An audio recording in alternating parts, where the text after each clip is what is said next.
Let's talk protein, my friends. I've seen some of those videos where it's like, get ready with me, get ready at work with me. This is going to be get a protein shake ready with me, I guess.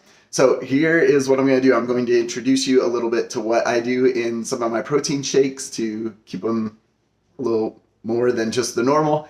And I want to talk to you about integration, right? So we've been talking a lot about how we integrate things into what we're already doing to make it so much better. And when it comes to nutrition, so we've talked, well, back up. We've talked about hydration, one of the easiest to implement for integration, and it makes a huge difference. We've talked a little bit about movement.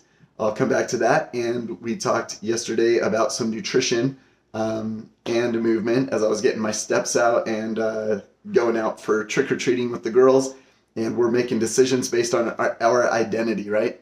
Okay, so I dropped a little post as well just before this that there was a consumer report that came out recently tracking lead within protein supplements. So that's something you're probably going to want to check out, see if your protein ends up on it. My Optimum Nutrition vanilla was on there, so it gave me a serving to stay within good limits so I don't hurt myself and consume too much lead.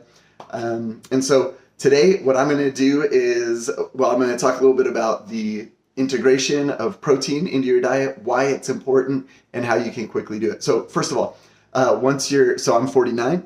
When I was in my late 30s, I started to, well, everyone starting in their late 30s starts to have a decrease in their ability to metabolize and synthesize protein.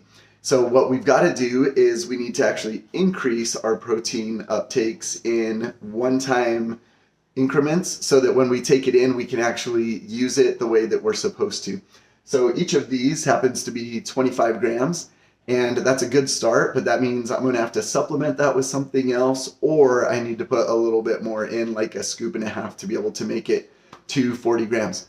So, and for me, I like to go over rather than under. So if I'm not supplementing with something else, then I'll just put in 2 scoops to be able to do that. Now, I won't want to do that anymore with my vanilla because that would be over the recommended serving for a day.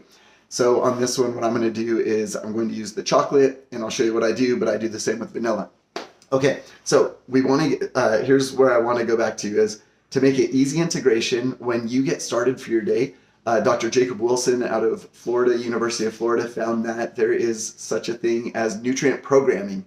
So when you begin your day, the first thing that you break your fast with, breakfast, whenever that happens to be with intermittent fasting or just a normal breakfast time, you want to make sure you're putting in your body something that you want to be burning through the rest of the day. So that's why a lot of people on like a ketogenic diet, it's working so well. Stay with that fat, that's what they're burning all day.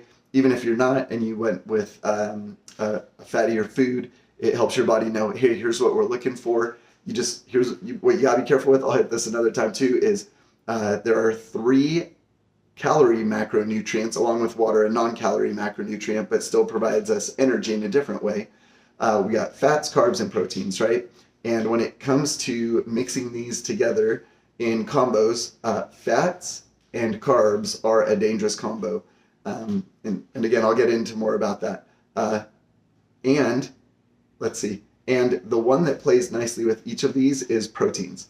So you can have proteins and carbs, and that's not going to be as bad. And you have proteins and fats, and that's not going to be as bad. But once you're getting proteins and carbs together, that's usually where we're getting into like hypertaste type stuff these days. The things that our brain really desires, but our body really retains. And it's not going to be helpful for us for fuel. It's just going to be food at that point. So we want to start out the day with whatever we want to burn. For me, and what I want to invite you to consider is protein, because protein is 4 calories per gram, just like a carb is, and it gets used more easily, and it's an anabolic ability. All of these are anabolic, which means building, but it's a quick anabolic use. We don't have to convert a carb into something that looks like a protein. We don't have to break down a fat, which is 9 calories per gram. It's just ready to use. So if you're going to start using fuel, like let's get high octane fuel in there and start with our protein for the day. So for me, when I stop my intermittent fasting and I start about 11 o'clock each day, here's what I want to be doing. I want to start with either a whole food protein, or I'm going to be jumping into one of these to help me out, or a combination of both. So today I want to show you one type of protein to use, and let me think, did I hit everything I want to about protein? Why it's important, it builds muscles. Why we need more right now, because as we get older, our ability to go through protein synthesis decreases, so we need more protein to do the same work. We want to start with it because of nutrient programming. We want to program our bodies to be using protein. And one of the things I want to talk about too in the future is why we need weight-bearing exercises or something that's stressing our muscles to keep it in an anabolic state as well, because we could be taking in protein and it's going to continue to help build healthy tissue, help build muscles, but at the same time, our bodies won't use it as well if we're not telling our bodies we really do need protein. So here is one little protein cocktail that you can use if you are looking for, well, I want something a little bit more than just the normal chocolate, vanilla, or whatever you like to use on this one. Okay, I got my shaker cup here, going with almond milk. We like to use that. We use soy milk as well. We have regular milk as well.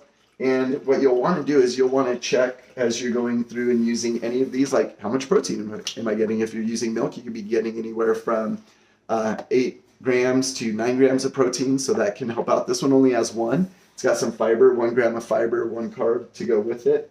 And then what I'm going to add here is some of this Kirkland Saigon cinnamon. I love having a little bit of cinnamon, and a little hack on cinnamon that we can come back to.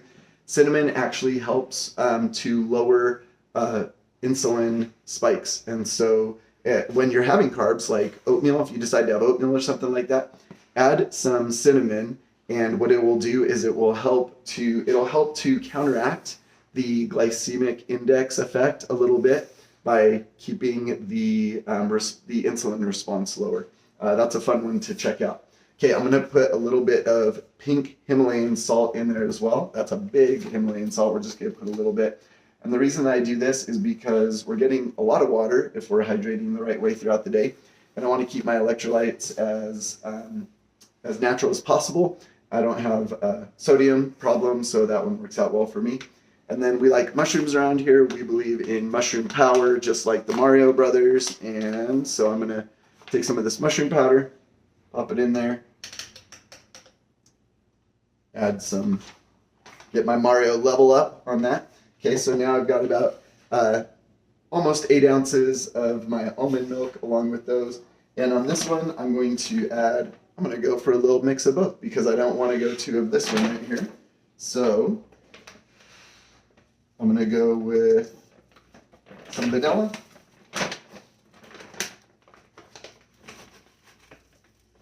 A scoop of the chocolate. So that's giving me 50 grams right there.